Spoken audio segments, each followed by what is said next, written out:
안녕하세요, 훈입니다. 오늘은 토익 공부법을 소개하려고 하는데요. 여러분들이 기존에 알고 있었던 그런 전형적인 공부 방법이 아니라 예를 들면 shadowing, dictation 아니면 왜 이 보기가 맞고 왜 이 보기가 틀린지 근거 문장을 찾고 이런 전형적인 공부 방법이 아니라 여러분들의 그 언어 감각, 본능적인 감각을 기를 수 있는 저만의 공부법을 소개해 드리려고 합니다. 오늘 공부법은요, 노베이스 단계에서 적용하는 공부라기보다는요, 토익 공부를 했는데 점수가 오르지 않고 정체기를 겪고 있는, 아니면 토익 고득점이 필요한 분들에게 특히 추천할 수 있는 공부법이고요. 왜 고득점을 목표로 하는 사람에게 추천하냐라고 물어보신다면, 이제 토익 문제는요, 상당수가 왜 이 보기가 정답이고 왜 나머지 보기들이 오답인지 명확하게 설명할 수가 있어요. 근데 어떤 문제들을 보면은 분명 이것도 되는 것 같고 이 보기도 되는 것 같은데 답이 이 보기가 답인 문제들이 있어요. 그리고 분명 한국어에서는 이런 표현을 쓰는데 영어에서는 이런 표현이 아예 없는 경우도 있고요. 그래서 이래서 답이다, 이래서 오답이다 라고 받아들이기 힘든 문제들이 분명히 있고, 이런 문제들을 풀기 위해서는 딱 문제를 보자마자 이게 답이구나, 나머지가 이래서 아니야, 이래서 이게 답이야가 아니라 그냥 보자마자 이 보기가 답이구나, 얘가 제일 자연스럽구나, 늘 이렇게 써왔잖아 라는 게 본능적으로 느껴져야 한다라는 거예요. 그리고 무엇보다 문제 푸는 속도를 줄이기 위해서는 고민하는 시간을 줄여야 되는 것이고요. 그렇기 때문에 보자마자 이게 답이다라는 게 느껴진다라면은 남들은 고민할 시간에 우리는 시간을 벌 수가 있겠죠. 그렇기 때문에 특히 고득점을 목표로 하는 분들에게 추천드릴 수 있다라는 거고요. 물론 지금 고득점을 목표로 하진 않더라도 기존에 제가 업로드했던 공부법에 곁들여 주신다라면은 훨씬 일찍 이러한 감각들을 길러 나갈 수가 있겠죠. 이런 언어적인 감각들은 하루 이틀 만에 만들어지는 것들이 아니기 때문에 하루라도 더 빨리 시작하신다라면은 훨씬 더 도움이 될 거라고 확신을 합니다. 그럼 이제 실제 토익 문제를 가지고 이 공부법을 설명드려 보도록 할게요. 이 공부 방법 자체는 굉장히 간단합니다. 이렇게 문제가 있을 때 보기를 보지 않고 이 빈칸에 도대체 뭐가 들어갈지를 끊임없이 생각해 보는 거예요. 여러분들이 배웠던 것들, 복습했던 것들, 그리고 이미 알고 있었던 것들을 계속해서 생각해내 보려고 노력을 하는 거예요. 인지를 하는 거고요.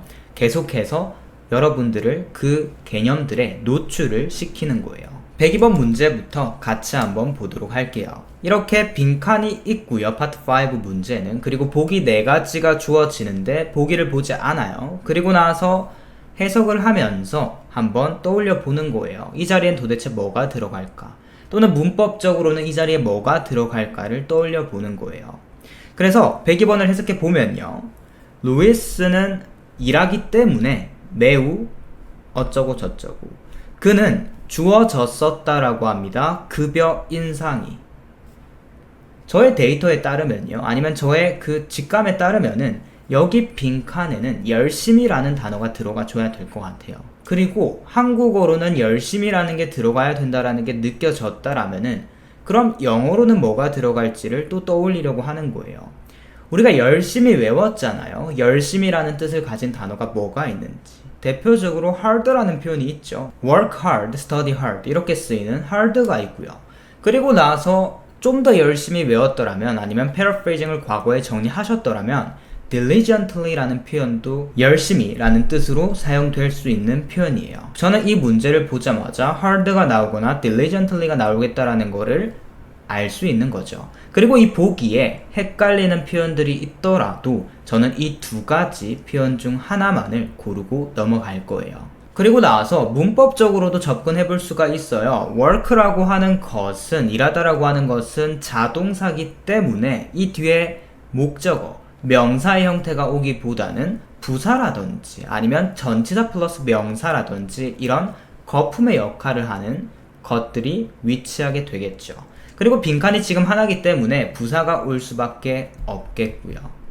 물론 이런 개념들은 독학을 하거나 수업을 듣거나 인강을 듣거나 하고 복습을 해서 배워나가야 되죠. 하지만 이 배웠던 것들을 끊임없이 떠올리려고 하는 이 과정이 중요하다고 말씀드리고 싶은 거고요. 그리고 나서 더더욱 중요한 것은 제가 예전 공부법 영상에서 말했어요. 이 정답을 넣어서 끊임없이 읽고 외치라고. 그러니까 지금 이걸 보고 뭐가 들어와야 되는지 떠오르지 않았던 분들 괜찮아요. 대신 복습을 해서 hard라는 게 정답인 것을 파악을 하고 이제 오답은 답 생각하지 마세요. 오답은 머릿속에서 지우고 hard라는 단어만 여기 넣고 미친 듯이 읽는 거예요. 그냥 소리 내어서 매일 5번, 10번만 읽어주면 돼요. 이걸 일주일 또는 2주일 또는 한 달 매일 그냥 읽어주기만 해도 돼요. 그러니까 Because Mr. Lewis worked so hard, he was given a pay raise. 이걸 그냥 계속 읽어요. 계속 읽어요. Because Mr. Lewis worked so hard, he was given a pay raise. 근데 우리는 더 많은 것을 원하잖아요. 더 많은 것을 필요로 하잖아요. 단순 이렇게 따라 말하고 외치면은 말하기와 듣기에 도움이 되겠죠. 근데 RC에도 도움이 되려면 이제 생각이라는 단계를 추가하는 거예요. He was given a pay raise. He was given a pay raise. 이걸 읽다 보면요. 되게 특이한 점이 2개 있다라고 저는 느껴져요. 첫 번째로는 was given 이라고 하는 것은 비동사 플러스 PP예요. 비동사 플러스 PP. 근데 이 수동태라고 하는 비동사 플러스 PP 다음에는요. 목적어 또는 명사가 오지 않는다라는 게 기본적인 전략 중 하나거든요. 근데 지금은 뒤에 명사가 온 예외다라는 것이에요. 그래서 이것을 물론 수요 동사, 목적어가 2개인 동사는 수동태로 만들어도 목적어 하나가 뒤에 남는다. 이런 것들을 공부하고 배울 수 있겠지만 지금은 감각을 키운다라고 했었죠. 그냥 He was given a pay raise. 이걸 미친 듯이 읽으면서 was given 다음에 a pay raise 이런 명사가 오는 것이 전혀 이상하게 느껴지지 않을 때까지 외쳐주는 거예요.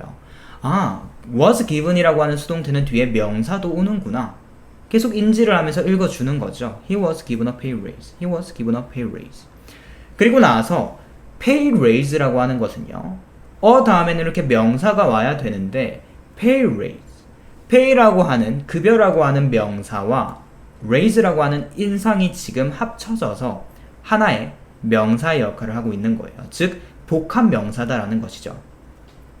이렇게 인지를 하고 복합 명사 pay raise, pay raise, pay raise, pay raise, pay raise, pay raise 계속해서 외치면서 pay raise라고 하는 표현이 여러분들 몸에 쌓여야 돼요. 그래서 지금은 so 다음에 빈칸이 있지만 여러분들 다음 시험에서는요. raise 앞에 빈칸이 있을 거예요. 그리고 나서 pay를 골라야 하는지 paying을 골라야 하는지 pay들을 골라야 하는지가 문제로 나올 거라는 거죠. 근데 우리는 고민할 필요도 없어요. 그냥 딱 보자마자 pay raise 고르고 넘어간다라는 거죠. 왜 그게 답인지가 필요가 없어요. 우리는 올바른 문장을 미친 듯이 말했기 때문에 보자마자 떠오를 정도로 외치고 인지하고 상기시켰기 때문에 느껴질 수 있다라는 거죠. 그리고 나서 a pay raise, a pay raise, a pay raise. raise는 뭐다? 가산명사다 라는 거. 왜? 어가 붙었기 때문이죠. 가산명사, 불가산 문제가 나오죠, 토익에서. 근데 a pay raise라는 것에서 우리는 pay raise라고 하는 것이 가산명사다라는 것도 알 수가 있는 거예요. 단순히 이렇게 한 문장이 있지만 이 한 문장은 엄청난 정보를 담고 있다라는 것이고요. 물론 이런 개념들은 공부를 해야만 해요. 하지만 이 배웠던 개념들을 떠올리려 하고 상기시키고 끊임없이 외치고 떠올리는 이 과정 속에서 여러분들의 감각은 저절로 길러지고 있을 겁니다. 2번째 문제도 한번 가보도록 하겠습니다. 107번을 보도록 할게요. 107번을 보자마자 토익 공부 좀 하셨던 분들은 느껴질 거예요. 비동사 플러스 PP 사이에 빈칸이 있을 때는 부사 자리라고 했지. 맞아요. 부사가 올 거예요. 그리고 나서 D, 부사의 꼬리를 달고 있는 형용사의 ly가 붙으면 부사죠. D를 빠르게 고르고 넘어갈 수 있겠죠. 근데 문제는 그렇게 풀어도 한번 해석적으로 뭐가 들어갈지를 떠올려 보자라는 거예요. 그래서 이 문제를 봤을 때 보기가 없다라고 가정하고요. 부사가 올 건 알지만 Walter C는 고용되었었다 판매 직원으로서. 하지만 그는 머지않아 되었다라고 합니다. 마케팅 부서의 대빵이. 원래라는 표현이 들어갈 것 같구나 라는 거예요. 원래라는 표현이 originally라는 표현을 외워서 떠올리면 제일 좋고요. 그게 안 되더라도 아까 D가 답인 것을 문법적인 개념을 통해서 알 수 있었고요. 그럼 이제 넣고 미친 듯이 외쳐주는 거예요. originally가 원래라는 표현이구나. 그리고 이 올바른 정답을 넣고 계속해서 외쳐주는 거예요. 그리고 그 외치는 도중에도 우리가 배웠던 그 개념들을 끊임없이 떠올려 보는 거예요. Walter was originally hired as a salesperson. as a salesperson. as는 접속사로들 많이 알고 있는데 이렇게 뒤에 명사가 올 수도 있구나, 전치사로도 쓸 수 있구나를 인지하는 거고요. as 다음에 명사가 왔을 때는 로서라는 자격이나 지위 같은 것들이 나오게 되겠죠. 그리고 나서 he soon became head of the marketing department라고 합니다. soon이라고 하는 거 soon became, he soon became.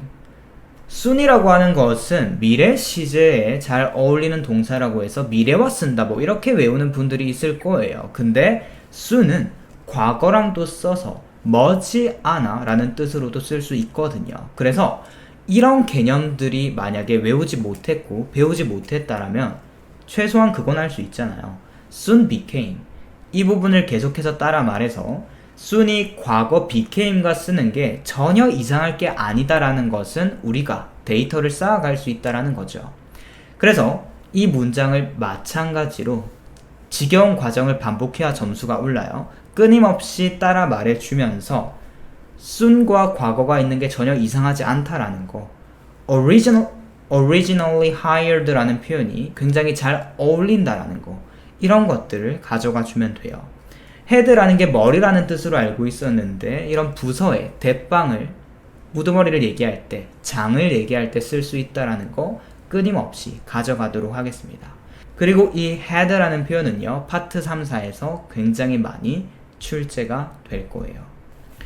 그리고 나서 마지막 108번 한 번만 더 해볼게요. 108번을 보시면요, The Island는요, 되었다라고 합니다. 인기가 많은 상태가.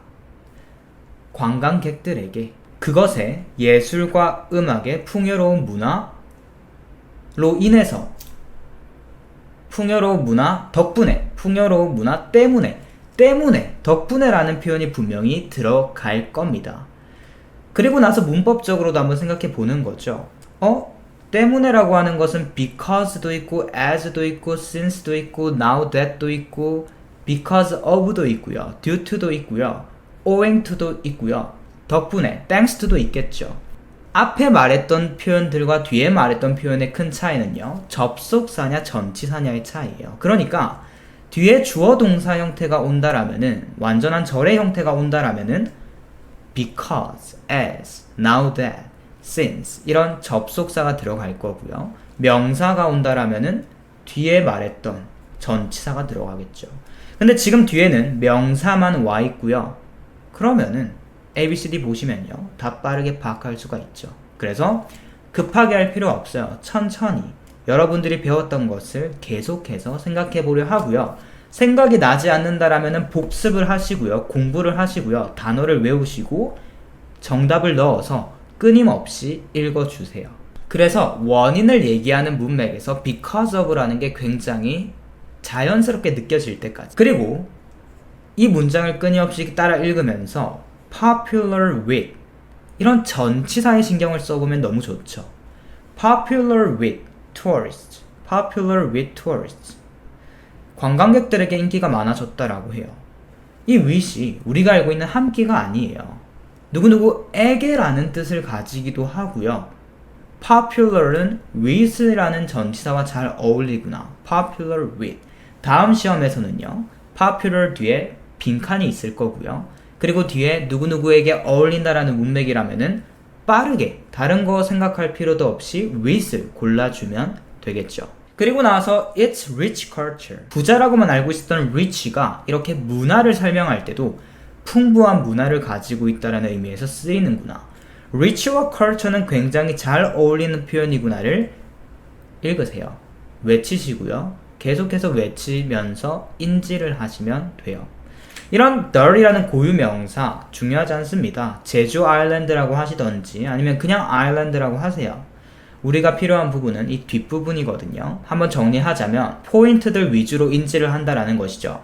복합 명사, 가산, 불가산 명사, 수동태 또는 잘 어울리는 전치사 또는 잘 어울리는 부사, 잘 어울리는 표현, 자동사, 타동사 이런 문제로 나오는 포인트들 위주로 인지를 하면 돼요. 제가 지금 말했던 부분들이 엄청나게 특별한 부분은 절대 아니에요. 입문서만 봐도 다 다루고 있는 내용들이고 기초 문법 교재만 봐도 전체가 다 나오는 부분들만 말씀드리고 있어요. 그래서 천천히 기본기부터 익혀가면서 이런 부분들을 확실하게 상기시키도록 할게요. 그리고 이걸 뭐 파트 5에만 적용하나요? 라고 물어볼 수 있어요. 아니요. 파트 6에서도 하시면 돼요. 여기 문장을 보시면요. 비평가들의 사진들은 놓여질 것이다 미래에 우리의 웰컴 스테이션 환영하는 곳, 환영처 뭐 그런 거겠죠. 사용해서 이러한 땡땡들을 이 빈칸에 뭐가 들어갔지? 라고 생각해보면은 these가 나왔어요. 뒤에 단수 명사가 들어갈까요? 복수 명사가 들어갈까요? these 뒤에는요. 복수 명사를 써야 하니까 복수 명사가 올 거고요. 그리고 these는요. 이러한이란 뜻을 가졌기 때문에 앞에 나왔던 복수 명사를 한 번 더 쓰게 되겠죠. 그러니까 지금 이 앞 문장의 복수 명사는 photograps와 critics밖에 없어요.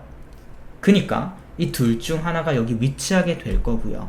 근데 비평가를 사용한다라는 표현보다는 사진을 사용한다라는 표현이 더 적절하고요. 뒤를 읽어봐도 호스트는 책임이 있을 거라고 합니다. 아니면 담당할 것이라고 합니다. 알아보는 것에 대해서 비평가들을 이 사진을 써가지고 알아봐야 된다라는 것이죠. 그러니까 여기는 분명히 사진들이라는 표현이 들어가야 돼요. 이제 생각해 보는 거죠. 사진들, photographs 말고 뭐가 있지? photos, pictures, images 떠올리는 거예요. 그리고 나서 보기를 보시면요. 떠올렸다면 너무 기분 좋게 맞출 수가 있겠고요. 이미지라는 게 있으니까. 떠올리지 않았더라도 복습을 통해서 photographs가 이미지로 바뀌는구나. 이거는 파트 7과 3, 4에서도 정말 많이 도움이 될 거예요. 이 패러프레이징을 한번 정리하고 뭐 해야 될까요? 미친 듯이 읽어줘야겠죠. 처음에는 버벅일 수 있어요. Photographs of the critics. 계속해서 읽는 거예요. 느리던 끊기던 상관없어요. 매일매일 여러 번 시간이 날 때마다 읽어주는 거예요. 그러다 보면은 굉장히 자연스럽게 우리가 I'm fine, thank you, and you? 라고 말하는 것처럼 자연스럽게 읽을 수가 있을 거예요. 그리고 나서 저는 이 웰컴 스테이션을 태어나서 처음 봐요. 이걸 실제로 외국에서 쓰는지도 모르겠는데 하지만 우리는 받아들여야 돼요. 토익을 우리는 보고 있으니까 토익이 쓰는 표현들을 받아들이는 거죠. 읽으면서 웰컴 스테이션, 웰컴 스테이션, 웰컴 스테이션. 다음에 웰컴 다음에 빈칸이 있을 수 있겠죠. 근데 이거를 미리 여러 번 읽지 못했다라면은 정류장, 역이라는 뜻을 가진 스테이션을 고르는 사람이 있을까요, 과연? 없다라는 거죠. 근데 그냥 받아들이는 거예요. 웰컴 스테이션이라는 표현이 있다. 토익에서만큼은 정확하고 굉장히 자연스럽다. 웰컴 스테이션 외쳐주는 겁니다. 그리고 나서 responsible for 이란 부분을 읽으면서 responsible은 accountable과 동의어였지 한번 상기시켜 주는 것이고요. identifying 신분을 알아보다, 식별하다. 단어도 한번 점검해 주고요. 그리고 identifying the critics 뒤에 명사가 왔네. 타동사네. identify는 이런 부분까지 체크해 주는 겁니다. 그래서 이 과정을 통해서 여러분들의 감각을 길러 나간다라고 생각하시면 돼요. 빈칸이 없어도 괜찮아요. 뒤에 있는 내가 해석이 잘 안 됐던 파트 7의 문장을 한번 해석하고 계속 읽는 것만으로도 다음번에는 그 완벽한 문장에 빈칸이 있을 수 있으니까요. 그래서 어느 문장이든지 소리내어 읽고 원어민인 척 표도 굴려보고 아침에도 읽어보고 밤에도 읽어보고 그렇게 하는 거예요. 그리고 빈칸이 있다라면 여기 과연 뭐가 들어가야 될까? 자기한테 계속 물어보세요. 여기는 뭐가 들어갈까? 선생님이었다면 여기 뭐가 들어간다라고 설명을 할까? 인강에서는 뭐라고 설명을 할까? 책에선 뭐라고 설명을 했지? 또는 스터디나 공부하는 친구가 있다라면 여기 뭐가 들어가게? 여기 뭐가 들어갈까?